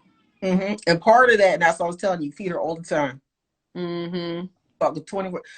If her eyes ain't closed, that breast better be in her mouth. I don't know if you see me, but I sure was maneuvering since we've been on here. Like, come on, girl, work with me. Put that breast in there or give her a bottle, because the nutrients in breast milk, especially now, that's why they want your baby to gain weight. It helps with brain development. That's the other thing. It really, Okay. all of that fat is what helps with the brain development. So that helps with, you know, other syndromes, preventing them from having other type of syndromes. Is that fat development really early on? Early on. So giving her all of that breast milk or even formula, because they put the same, you know. Yeah, some of the same stuff Formula. in there, ingredients. Yeah. Because all I keep finding is this formula is closest to breast milk, or that Mhm. formula is close. Everybody So gonna we say, have two different kinds. everybody gonna say that. Every Right, bottle gonna be like, just like the mommy's nipple. And you be like, right, do this plastic. right. It's not the same. Or Just then ain't silicone, it. not the same at all. Just ain't it. Oh, let me take it back real quick. This is what I use for my nips. When I tell you Mm-hmm. this stuff is so good, because it Nipple hardens it. butter. Yep, it hardens it. So I have a crack around the whole thing, as you already know, but I don't feel it. Yeah. I do not feel it. Yeah. Now, I don't know what pull tug she did last night, but I was calling her. I'm like, Evan, get the Yeah. baby, get the baby, get the baby, get the baby. I don't know what she did, but that's when I was like, she teasing, because this don't make no doggone sense. And I sure was I almost rubbed my whole boob down with this stuff. I'm like, it should not hurt like that. I don't know what she doing. So he's like tapping on her jaw to get her off. Get her off. I'm like, get her off me. I Get stick her my off. finger in there. Stick your finger in her mouth. Oh, okay. Mm-hmm. That'll release it. And that will be when because I co-sleep. So at night, they will all my kids fell asleep with the nipple in their mouth. And naturally, the natural movement of a baby when something's in their mouth is just to start sucking. So they would be asleep and be sucking. But it's a suction. And I'd be like, hey, wait a minute now. And I gotta stick my finger in there and release it. Right. Yeah. Yeah, stick your finger in there. Yeah, she'll go to sleep with it on her face. I done took so many pictures of her, like this big old boob on this little bitty baby. I got so many pictures. It's too funny. It is too funny. But let's wrap it up a little bit. I know we did an hour and a half. That should be good, because I'll be thinking about the time for the new moms. Let's leave them with one piece of advice. I know for me, mine would be eat. Because there are legit days, like yesterday, I had a smoothie and I went to sleep with the baby in the middle of the day and I had dinner, and that's it. Just smoothie and a dinner. Yeah. So there are some days where and even with the water, you won't get to it. And it's not even that you starving yourself.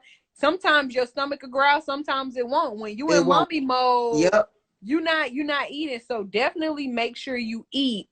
And even if you just got a snack on something, don't let it be no trash. Let it be something nutritious. Yes. Especially because you're nursing, you should be eating and drinking more often.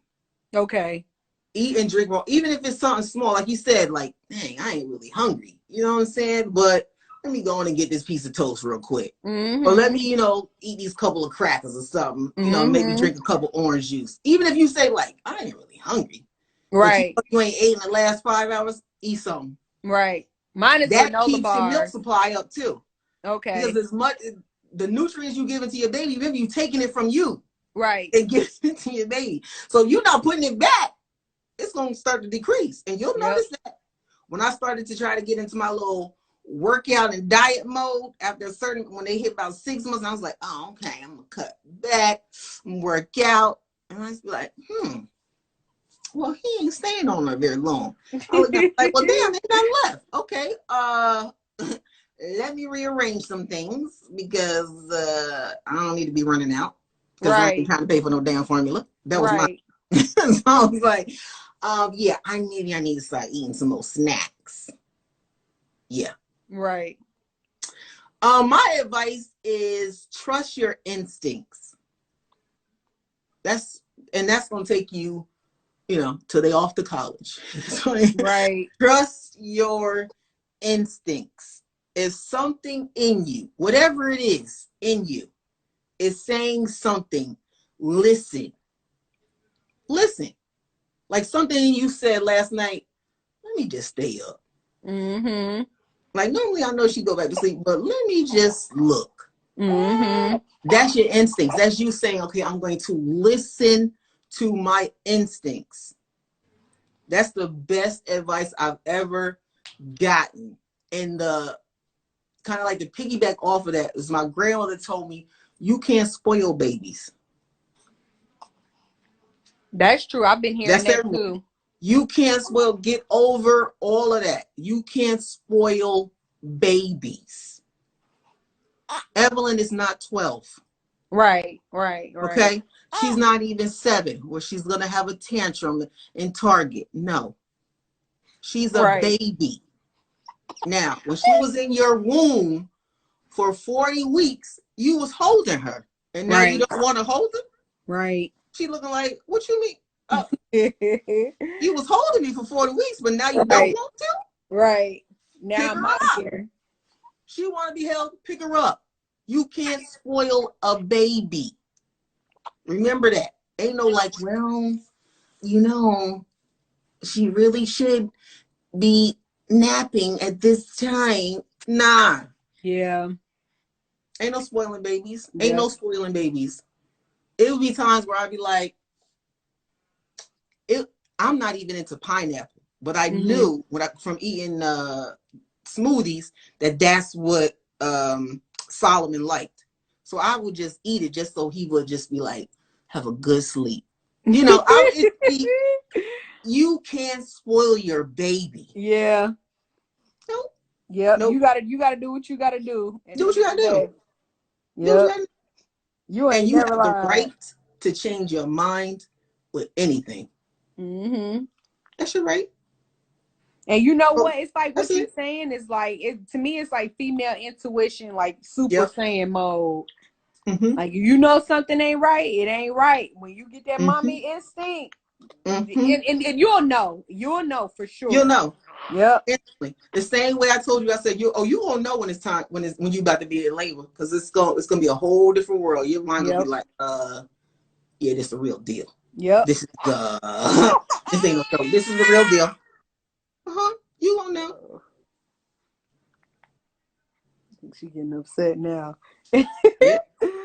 But you know what? Thank you so much, Eva. I know we shared a lot of good information for the newer moms. Yes. First time moms. Do you have any like professional pages or personal pages or anything you working on that you want to let the people know about? I have a page. It's called Everything Eva. And I'll add it to your link or your page down here so they'll have it. But it's kind of like just, it's all about, either like home DIYs or working out, or it's really kind of like about balanced life. Stuff about the kids, makeup, really just, a balanced life. That's really what about. Nothing like, a niche on anything, any particular thing. Okay. Yeah, I love to share the information with folks about that. Yeah, absolutely. All right. But thank you again so much. This was episode 2. Thank you everybody for tuning in. Good luck with your babies and stay tuned for episode 3. Yes, and the family will look forward to many more to come. Right. Tell Evan that. Okay. You know he gonna look at me crazy, but okay. Because we don't have any young ones in this family. Right. Just her and Luke. I know. Everybody's pretty much an adult. So we need some more babies. And many more cousins. Yes. Don't space it out. Don't do like that. Don't space it out. We coming back. We coming back in like 2-3 years. And we're gonna have a second one. Don't space it out. Don't do that. Yeah, no, that's not the plan. Especially not like that. That's when it's a surprise. Like, was your baby a surprise or was your baby playing? He was playing. No, I'm saying that's what I say to people when they have gaps like that. Like 16 and 2? Yeah. And it's always like something that be like, oh, you get like baby fever. And you'd be like, I get a puppy. You figure all that damn baby fever when you pushing, you be like, that baby you fever. Ain't never lied. Oh, you ain't never lied. Even after for a couple weeks, we was like, this is it. No more kids. Look, I already told you that first couple of nights you be like, yeah. This is what they be showing on TV. Yep. That weary face. Yes, because it is not all flowers and lollipops. At all. When you only slept 17 minutes in the last day. And you like, okay, great. Oh, that was another thing I tried to tell people on the last one. That help. Yes. We had Miss Nancy here for a whole week. So I legit would be like, Evan, go and take that baby out there to your mama and go right on to sleep. So I did that. Yep. When my mama was here, my mama like, helped clean up. I was yes. Like, it helps having somebody else keeping this house clean 24/7. They organized her crib, folded her clothes. Yes. I said, this is perfect. Having some help helps. Stop trying to be super mom. Take the help. So now family like, send me FaceTime me, send me this, send me that. No, come to town. Yeah. Come to town. Yeah. That's what she wants. She wants you to come here. So go book that flight and come on see the baby. Don't be trying to just talk to the baby. Yep. When we lived in North Carolina, I flew my mom in. I used to be like, every month, tell me what day is good for you. Had them flights ready. What week is good for you every month? Right. On the regular. She was there every single month. Okay, for a week, I was like, first week of the month, second week of the month, which one is good for you? Yeah. You need a break. Not only that, they want to bond too. So that way when you go to town, it's not like, man, it's going to be rough when we first come to town. Because I know she got a long list of people she got to see. So it's like, at least you go ahead and see her now. That way you're not too antsy to see her when we come. Look here. But ain't nothing like having a reliable babysitter. Oh, yeah. Where you can be like, we're going to drop her off here. Yep. We're going to have some dinner. See ya. Yep. Yep. Ain't nothing like having a reliable babysitter. Even if you and Evan was like, we just going to get a hotel downtown and y'all we'll pick her up in the morning. Okay. Yep. Thank you. Yeah. Yep. We talking about that now. We sure be talking about that now because I'm like, look, we get back to Atlanta. Atlanta open too. We're going to have to hit the streets. So we already know Nancy and my mama and them. Yes. And you already know my mother done told Evan, bring me that baby. Oh yeah, I already know. I said, I know she can't wait to feed this baby grits and eggs. I know she got the house here ready. What? My mother used to having Evan every single summer, every year. I'm like, child. Look, she gonna try to get that. Wait till school start. My mother gonna be trying to get that baby every summer. Every summer. I don't blame her. That's why I told Evan. I said, we might as well go and move back. I said, Mr. Ernie gonna be our driver. We're gonna call ahead and drop the baby off over here. Miss Ernie go pick her up and take her over there, please. And what's that old African proverb? It takes a village, because it do. It do. It definitely does. And it's a good thing though. Yep. I'm very grateful that I have healthy parents. I'm very grateful that my kids were able to see their grandparents. I'm very grateful that they know their cousins. I'm very grateful that they know family aunties or whoever. Very grateful. It enriches their life. It takes a village. And you got to make sure you stay an active part of that village, boy. Yes. Because I don't know how single mamas do it. All they catching the bus and doing this all by yourself? Ma'am? No. It's a lot of work. Yep. It's a lot of work. Yep. And there's women out there doing it with a whole clan. That's a lot of work. That's not what you draw on your community. Yeah. The lady next door that you've been living next door to for the last 4 years, make friends. Yep.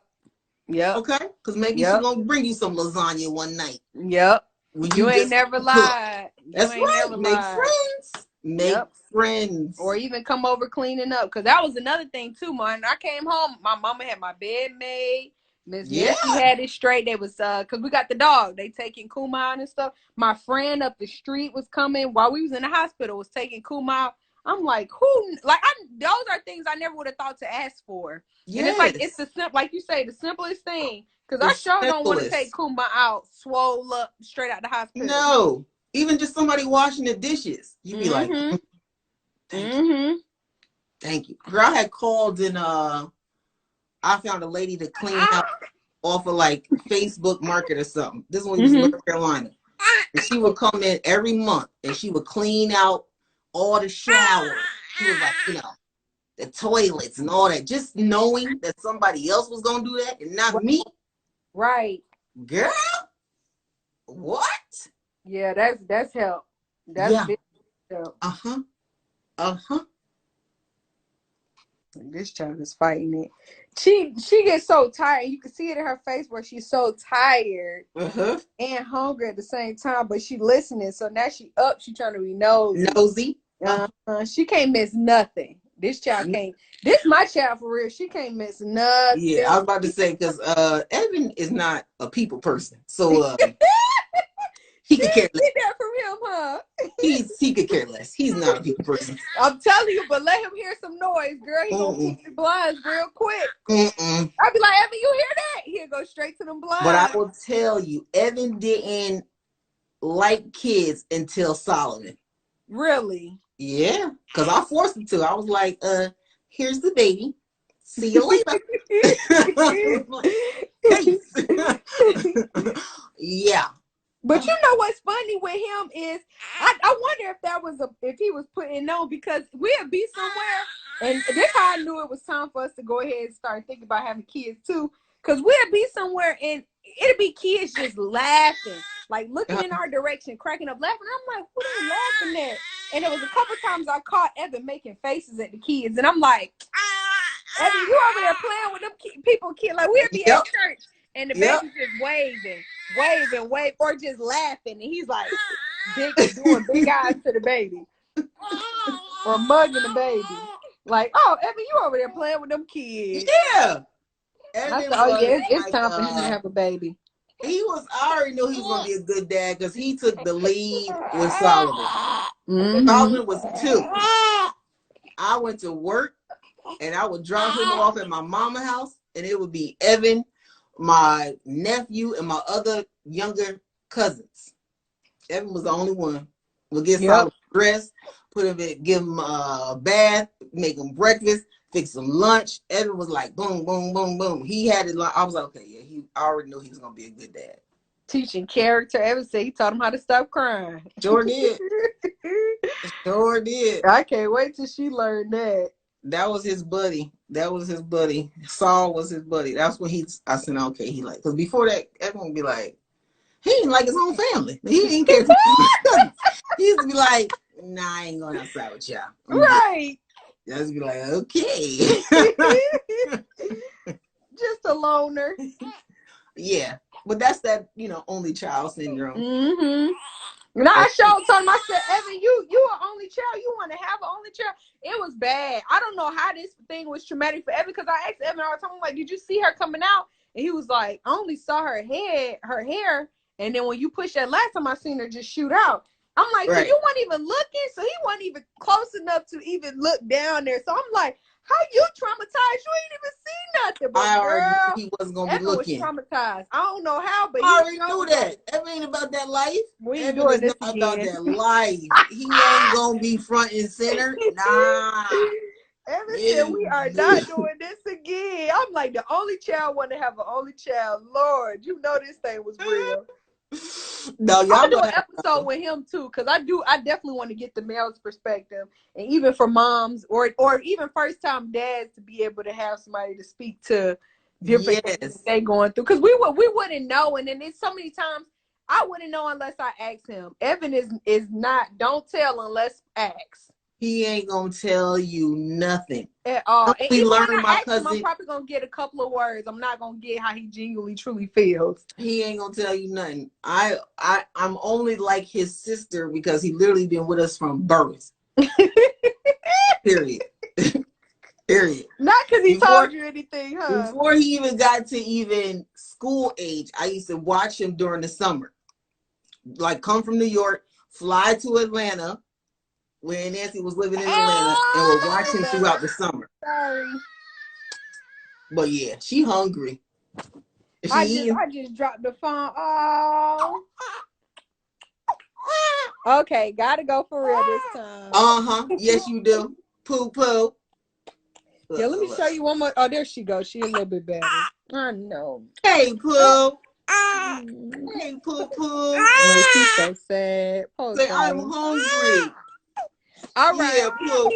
Okay. Thank you, Eva, again so much. No problem. Right, little Sel.